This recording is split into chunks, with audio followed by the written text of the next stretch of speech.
Hey everyone, welcome back to another lecture. So today's lecture will be broken into two separate parts.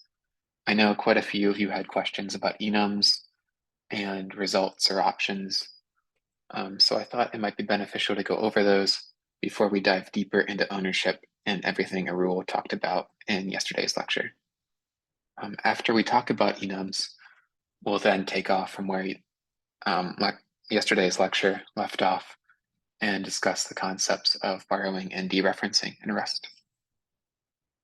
So to start, it's been about a week, so let's review what match statements are real quick. Match statements allow you to compare a value against a series of patterns and then execute code based on which pattern matches. And these patterns must always be exhaustive. So in this example, we have a match statement that is trying to match this course variable to a series of patterns. And then depending on which pattern matches, this statement will return a string slice, which will then get binded to professor and then printed down here. If none of the four patterns match, of course, we will then enter this catch-all arm with the underscore wildcard, and I don't know who will get returned and eventually printed. So now let's talk about enums. Enums are a custom type which may be one of a few different variants. A popular example of this is the days of the week, since there is a finite number of days of the week. So we have an example of that. We define a day of the week enumeration type with the enum keyword, and then inside of the curly brackets, we list all of the possible values that day of week can take on. So it's impossible for day of week to be any value other than these seven. Rust will not compile your code if your day of week is not one of these values. When we want to create an instance of this type, we can simply use the type of the enum, day of week, and then the scope operator, which is 2 colons, and then the value we want. And then, of course, we can bind that to a variable, which we do. So another awesome thing about enums is that they're also considered patterns, so we can match them. So we can use the today variable we created with type day of week in this match statement. So since today has the value Wednesday, it'll match this first arm in the statement, which is either looking for Monday or Wednesday. And then the statement will return this string slice, CS128 honors lecture day. So now let's move on to the option enum. The option enum is used in scenarios where a value could either be something or it could be nothing. So for example, if you request the first item in a non-empty list, you would get a value, you'd get something. If you request the first item in an empty list, you would get nothing. So this is the option enum as it's defined in the standard library. As you can see, it can either be a some value that contains another value, or it can be a none value, which obviously contains nothing. This T syntax is a feature of Rust we haven't talked about yet. It's called a generic type parameter, which we'll hopefully cover in a later lecture. But for now, all you need to know is that this T means that the sum variant of the option enum can hold one piece of data of any type. So let's look at some examples that'll hopefully make this more clear. So you may remember this example. It's the same one we used when we were talking about matches in a previous lecture last week. So we've got this function get course number, which returns a random course number. And then we have this match statement, which matches the random course number to one of these 5 patterns, and then returns a string slice.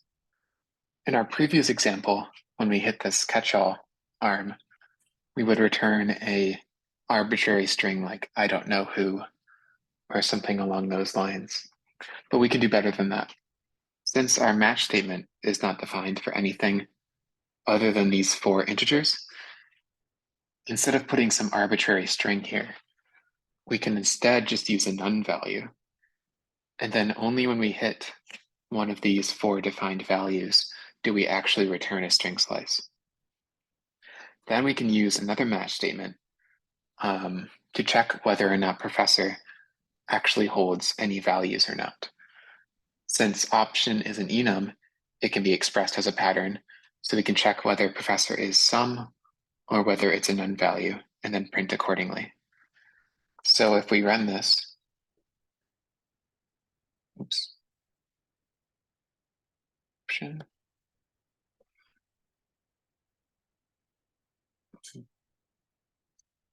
give it a second. Okay, we can see that we got 173 from this get course number function, which is one of the patterns. So we got a sum value. So professor was matched to the sum arm, and then it printed this line. Now moving on to the result type. The result type could be considered a version of the option type that describes a possible error instead of a possible absence of a value.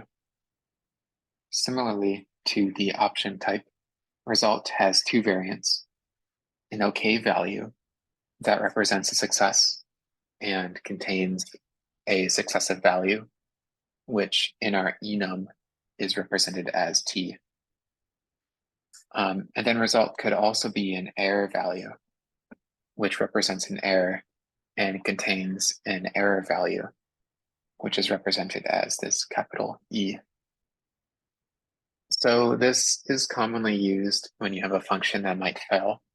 If you know it might fail for whatever reason, you might have it return a result value, so you can check to see if the function has failed or not, instead of just crashing your program. Okay, so let's see results in action to get a better idea of how they work. So in this example, for whatever reason, we're implementing a divide function. And of course, when dividing, there are some errors that could occur, like dividing by 0, or in this example, truncation is also an error. So since we know that these errors are possible, we want to check for them by returning a result type to check whether or not the error has occurred. So for example, if the divisor is 0, we know a division by 0 error has occurred. So we'll want to return an error value. Likewise, if the numerator is smaller than the denominator, we'll have this truncation error. So we'll also return an error value. Otherwise, we have a valid division problem, so we can return an OK value. Now in our main function, we can use this divide function. So first we'll declare some pairs of integers to divide, and then we'll iterate over those pairs and pass each pair as an argument to the divide function. The divide function will, of course, like we said, return a result, either an OK or an error, depending on whether or not these pairs are valid. So we can use a match statement to determine whether it was an OK or an error, and then choose what to print accordingly. So if we run this,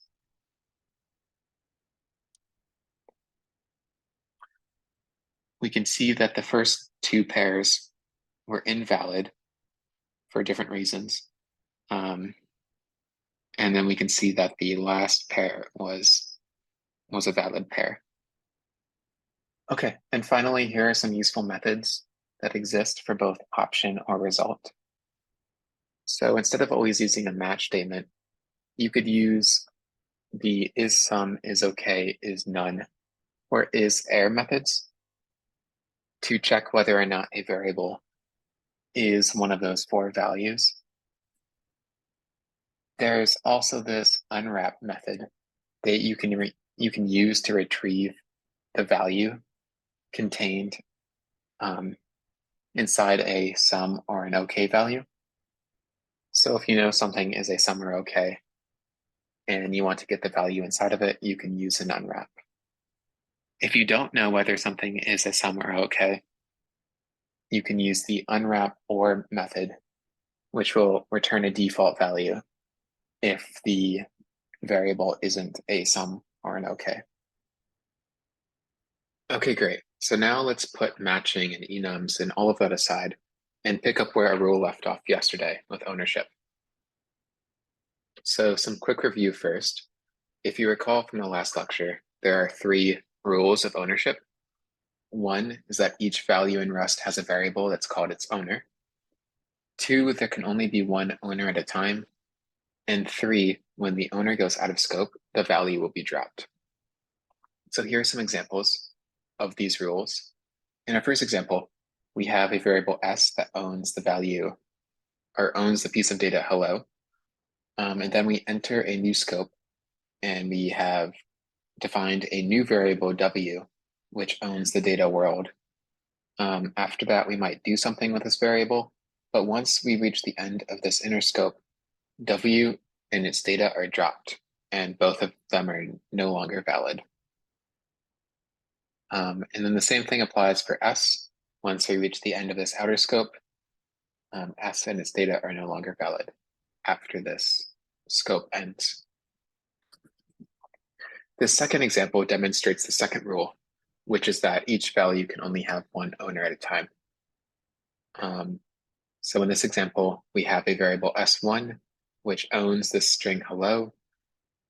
And then on the next line, the value owned by s1 is moved into s2, and s2 becomes the one and only owner of that value. So after this line, to ensure memory safety, s1 is no longer valid.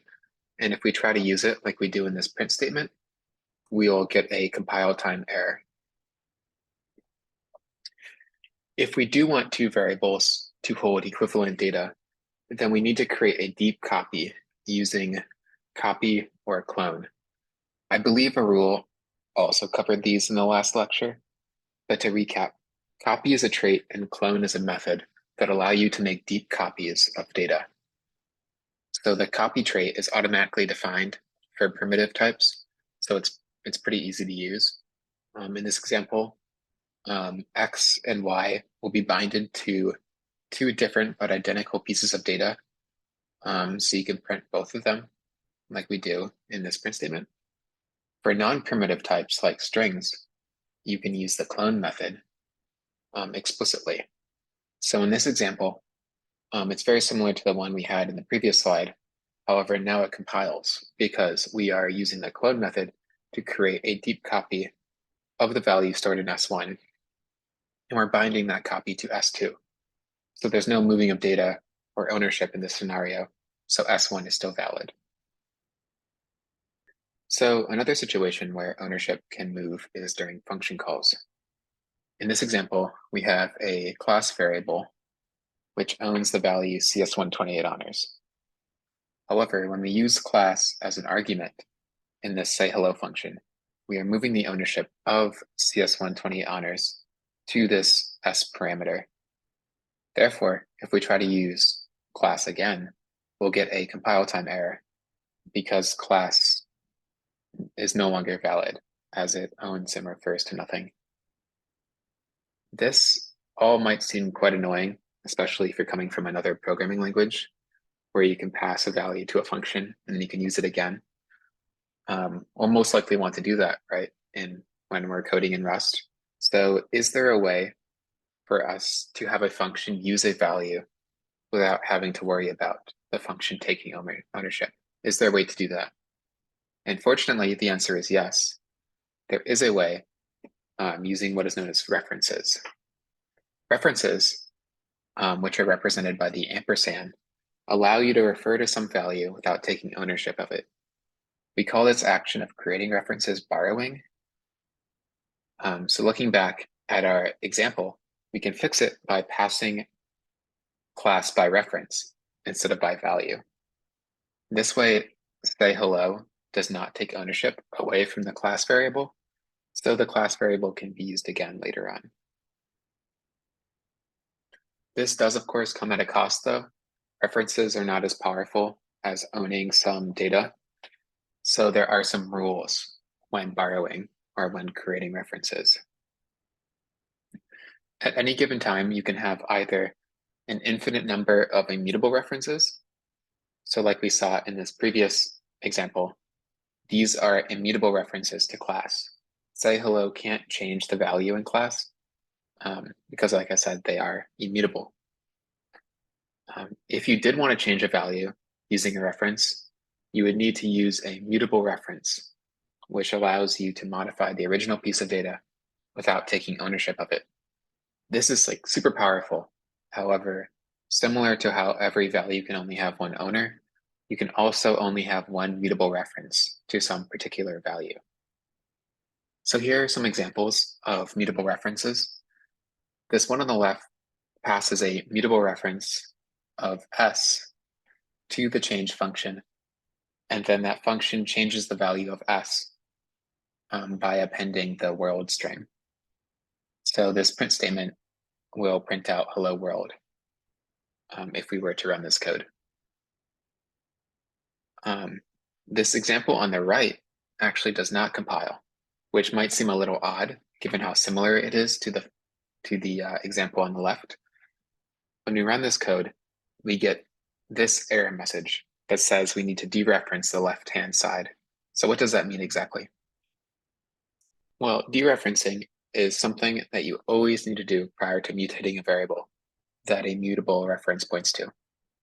You can dereference something by putting an asterisk before a reference. This may seem similar. References are just addresses in memory, similar to pointers in C++. So just like in C++, we need to dereference the address to change the memory at that address. But when do we need to dereference?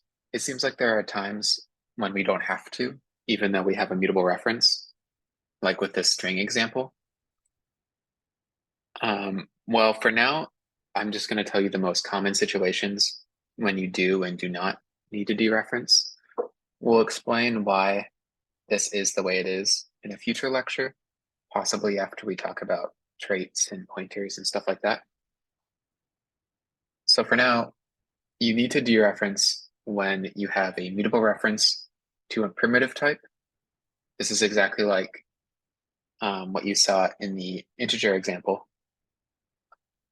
You also need to dereference when using basic operations like add or subtract on either primitive or non-primitive types. We'll see an example of this later on. And then also you need to dereference when using a mutable iterator. Mutable iterators are something we should cover in the next lecture, I believe. We do not need to dereference when we're using brackets to access a value in a vector, or when we're using string methods to change a string somehow. Both of these will implicitly dereference for you, so you don't need to worry about doing it yourself. Okay, so let's look at some examples. So first off, we've created a mutable variable called s, and we've binded it to hello. And then we pass s by mutable reference to change, and change appends the world string to s. You notice here how we're using basic operations. So we need to dereference s to append something to it. So if we run this, you'll see that hello world is printed.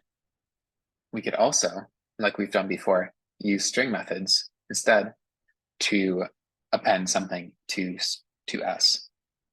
And in this case, dereferencing is done for us in the string method, so we don't need to use an asterisk or anything. So if we run this, we'll get the exact same output. So now let's move on to the second function, increment. So in this one, we've also created a mutable variable, this time called x, and we've passed x by mutable reference to increment. Increment, as the name implies, increments. And since X is a primitive type and we're using basic operations, we need to dereference X by using the asterisk. So if we run this,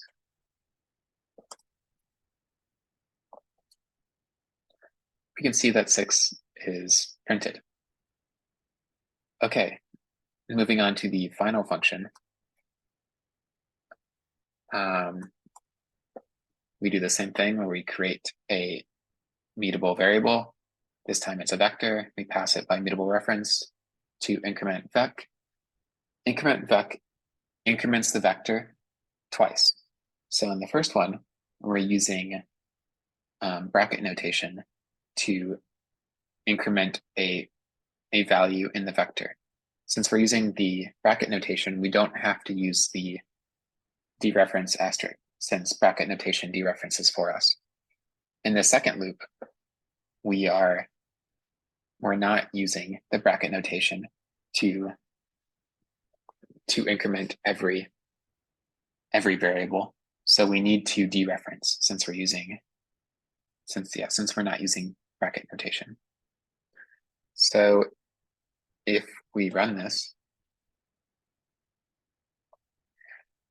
you can see that the vector, or every value in the vector has been incremented twice because there are 2 loops. Okay, awesome. So that's everything for today. Just some reminders before we end the lecture. Homework 2 is now due next Monday, September 18th.